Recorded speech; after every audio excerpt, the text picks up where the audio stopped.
The weather pattern across the United States is starting to change, which could spell trouble over the coming weeks. Transition season is upon us, so we can anticipate that the phenomena we've been seeing not only in the Atlantic but across North America to its entirety is going to start to evolve fairly quickly. Snow is actually starting to make its way through the Pac Northwest Great Basin area, especially along the higher terrain features as our freezing levels start to come down, indicative of us transitioning from summer to a fall-like pattern. It also looks like because of this, Lee could take on the characteristics of what we saw with Superstorm Sandy when she made landfall in the northeastern United States. I'm not saying that that's what's likely to happen, but we could have the same dynamics in play, which could influence a larger area in terms of what Lee's impacts could look like. NHC does predict that he will be picked up by the jet aloft, as well as the cold frontal boundary interacting with his leading edge across the northeastern United States, and this could increase the amount of influence that it has as it moves up towards the coastline and eventually back to the east. As he develops a little bit of baroclinicity or temperature discontinuity thanks to that influence from the jet at 300 millibars,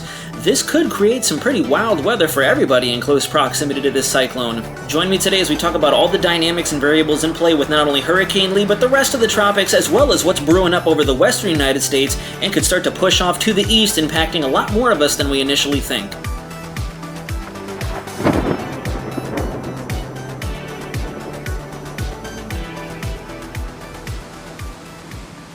Alrighty folks, we're going to kick off this episode with a quick tropical update. We haven't seen too much in the way of evolution out there over the Atlantic, but I still want to touch on all of our current systems as they could play a role as we go forward down the line. First things first, we finally had that merger take place between AL 97 and 98 out in the eastern Atlantic. National Hurricane Center is identifying a potential 80% chance we're going to see development in the next 7 days and 20% now in the next 48 hours. I personally am very skeptical about the 20% just based off of what this thing looks like on satellite, but again, those are the subject matter experts, so they probably know a little bit more than I do. Overall, we've seen the merger take place over the last 24 hours. AL97 is no longer a factor in our eastern Atlantic, and as this system transitions off to the west-northwest, I do believe we'll have at least Tropical Storm Nigel to look at over the next 7 days. This is the latest information for Hurricane Lee. We have a 2 p.m. intermediate advisory to look at. Maximum sustained winds in the center are still at about 115 miles per hour. He's been holding steady in terms of intensity, and I don't think we're going to see any more intensification as he starts to propagate towards the north, influencing the weather for our Bermuda Island. Bermuda is currently under a tropical storm watch, and I do anticipate they're going to elevate this to a warning as soon as we start to see him begin to work his way off to the north, just simply because of that widespread wind field you can see around his center of circulation. A lot of our computer models indicate they could see anywhere between 40, 50, maybe even 60 mile per hour gusts as the center travels just to the west of their location. The likelihood of increased thunderstorm activity and high surf conditions is very likely as well because of the close proximity of his center to Bermuda off to their west. So all in all, Bermuda is not going to take the worst of this storm, but it'll still pack a punch as it transitions up towards the northeast coastline of the United States and Canada. So Bermuda, prepare to hunker down and kind of stay safe as this storm transitions off to the north. What's very interesting here, which is kind of the title of the video today, is how this storm wants to kind of take on the characteristics that we saw very similar to Superstorm Sandy a few years back. You can see at the very tail end of our projected path here that it starts to go post-tropical as it moves inland over the eastern Canadian provinces and starts to really impact parts of Maine and even further off to the west from that location. This is a little bit concerning. I'm not trying to anticipate we're going to see widespread severe weather with this storm, especially since it does continue to look like it could favor a more eastward track despite the models trying to jog it to the west. Whatever the case may be, we're going to have a large area of influence with this circulation, in part because of the jet and our baroclinic synoptic system that's approaching from its west at the time it starts to move inland over the eastern Canadian provinces. Taking a look at these surface mock charts brought to us by Weather Prediction Center, you can see as Hurricane Lee begins to transition from tropical to post-tropical characteristics, it's going to encounter a frontal boundary or an unstable wave over the northeast quadrant of the United States and eastern Canada. As of 12 Zulu on Sunday, you can actually see that there's an occluded frontal system attached to his center of circulation, and the computer models are still indicating he could have somewhere between the grounds of a 970 to a 980 central pressure, despite weakening down to what would be reminiscent of a tropical storm. As a result, and I'll show you the models here in a second. We'll use the NAM in this case since we're looking across North America, not so much at the tropical environment. But I do believe because of the baroclinic system that's interacting with the storm itself, we're going to see his sphere of influence increase almost exponentially because of the wind flow around his center draping down the southern extremities of our cold frontal boundary across the mid-Atlantic and southeastern states. Am I suggesting that the entire eastern seaboard could see the influence of Hurricane Lee solely based on where he makes impact? No. Will the fact that we have have a jet-supported system interacting with a tropical system create a larger span of influence from the center of Hurricane Lee? Absolutely. If you take a look here at the latest iteration of the NAM, this is our 12Z model data, you can see Hurricane Lee really churning off to the eastern periphery of this chart, and you can see high pressure centered over the upper Great Lakes, kind of midwestern area, and our nice deep occluded low just situated over the northeast and eastern Canada. The frontal system draped down to its south and southeast from this system is going to be influenced by the path of Hurricane Lee, and that cold air is actually going to be drawn in around his southern periphery, which is why I do believe on top of the jet running over his center at 300 millibars, NHC is predicting that we'll actually have a post-tropical cyclone moving in somewhere around the eastern quadrant of the United States and Canada. As you go forward through time, you can see that this frontal system begins to really wrap around the center, and that pressure gradient around Hurricane Lee, Tropical Storm Lee, almost to the end of this loop, is going to increase. You can actually see the pressure gradient goes from being centered around his vortex to almost all across the mid-Atlantic and northeastern states. I'll switch the ink of my pen here so you guys can see. We're also seeing that because of this sudden increase in pressure gradient force around not only the high pressure but Hurricane Lee center, we're seeing the western extent of that frontal system create a larger pocket of thunderstorm activity for the Gulf Coast and the Central Florida Peninsula. It's almost creating a bit of a tunneling effect with that southern periphery of the front moving across the southeast and the Gulf Coast states. So what we're going to see down here is not necessarily related in part to Hurricane Lee specifically, but because of the vortex interacting with that polar high over the northeast, we're actually going to see his influence work its way down into the southeast. All of this cold front is going to surge south and provide us not only with increased thunderstorm activity and the potential for severe weather highlighted by Storm Prediction Center, but it'll also kind of give us a reminiscence of fall as that system pushes further south than if it were just acting with that baroclinic system by itself. So kind of a double-edged sword, a good thing and a bad thing. We'll have to get through some severe weather possibly with that storm pushing through, but on the back end, we'll see some cooler temps for much of the southeast as well. All right, let's take a look at Hurricane Margot, because she's holding on to hurricane characteristics pretty well and actually continues to try to intensify as she transitions further and further north into the upper latitudes. National Hurricane Center forecasts that she's going to hold on to hurricane characteristics until the weekend, all the way to 12 p.m. on Friday, before finally weakening down to a tropical storm. This system still is anticipated to stay well out to sea, posing no harm or threat to anybody for that matter. This is the textbook definition of a fish storm, folks, which is a good thing. We can kind of observe this phenomena from a distance, take a deep appreciation for how it's undergone cyclogenesis despite having almost impossible odds during its initial phases of development. Here's the satellite imagery before we lose the visible shot of Hurricane Margot, and it still looks like a pretty impressive storm moving due north, especially indicated here. It's following one of these longitude lines like pretty much clockwork at this point. Looking fairly impressive on satellite. We still have really good inflow along the south and eastern flank, which is probably feeding the center of circulation and why she's still attempting to deepen as we go day to day. Okay, we're going to shift gears now to Invest 98L, and if you guys are looking closely at this infrared image right here, albeit it is a static image, it's almost impossible to find a storm out there, let alone an invest area that the NHC is tracking. This system is so heavily sheared apart that I don't see exactly why NHC is predicting 20% chance of development within the next 2 days, unless this thing undergoes some textbook rapid cyclogenesis or sudden cyclogenesis. I don't think any of that thunderstorm activity is really affiliated with Invest 98L because of such high shear in the upper level environment. Nonetheless, though, taking a look at our intensity guidance, you can see over the next 3 days there really isn't much development anticipated out of this storm, but some of them want to still take it up into the tropical storm and maybe even low-grade hurricane intensity as we go 5 to 6 days in time. So can I get aboard with that 80% chance of development through next week? 100%.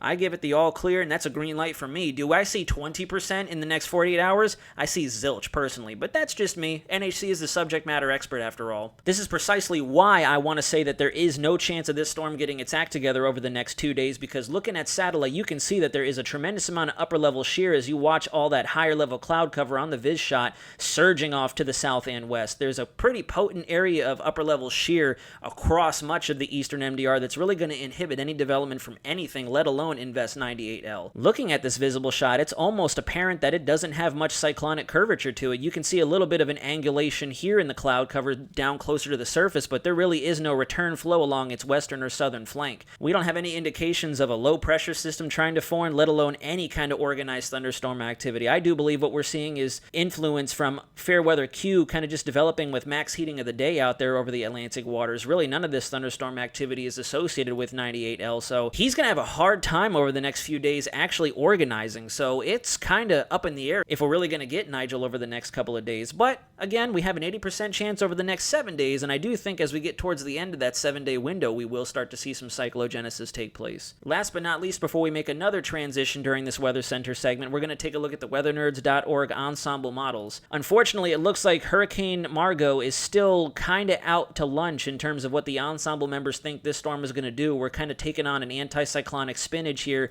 in its projected window of movement with much of the European ensembles. We've started to see the margin of error begin to close down with 98L, which is a good thing. The ensembles are starting to come into a bit more agreement in terms of this west-northwest track that it's forecasted to take. We still have quite a large margin of error once we get past the 5 to 7 day window. Some want to take it almost due north in wake of Hurricane Margot.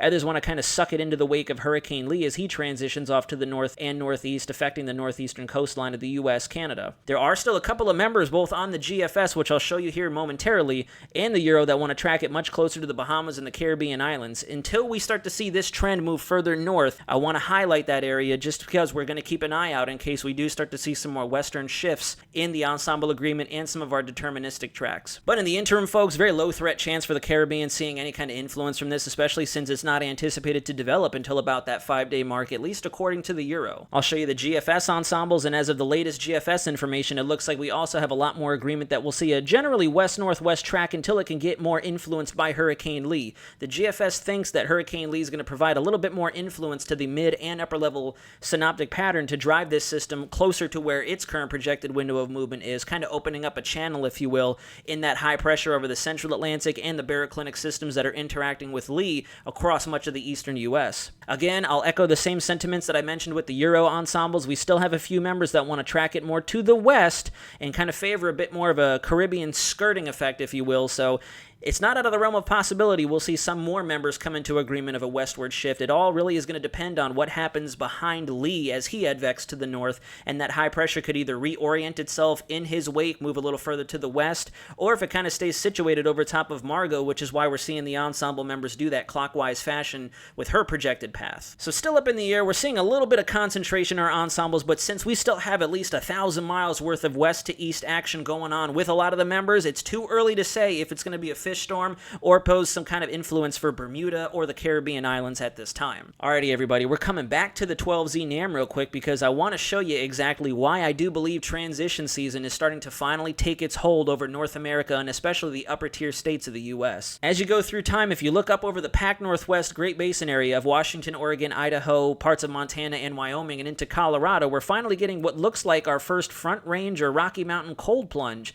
as a high pressure system works its way across that quadrant of the United States with its leading edge right about where my pen hits in this eastern extent of it here. As you watch those isobars or those pressure lines begin to advect southward, that right there is a frontal boundary surging through the Four Corners area from Colorado down into New Mexico. Back during my time as a synoptic analyst in the United States Air Force, this was like clockwork in terms of seeing what's going from our monsoon thunderstorm activity across much of the west to our transitional season fall-winter time pattern. If I continue to go back and forth through the loop, you can even see some of the Rocky Mountains are indicated for some potential snowfall. We're not going to see any kind of snow make its way down into the lower terrain areas or more populated areas, but this does show that we have our freezing level beginning to dig down further and further towards the surface of the earth, so we're only going to continue to see that descent take place as we go through October, November, so we're going to finally start seeing those troughs come in a little bit more aggressively, increasing the threat for snowfall along our northern tier states from Washington all the way through to the Great Lakes and the northeastern states, and eventually it'll just continue to surge south as we get more into the heart of fall and approach wintertime. This is going to influence greatly what happens not only over interior CONUS, but whatever decides to form up as we go through the back end of hurricane season.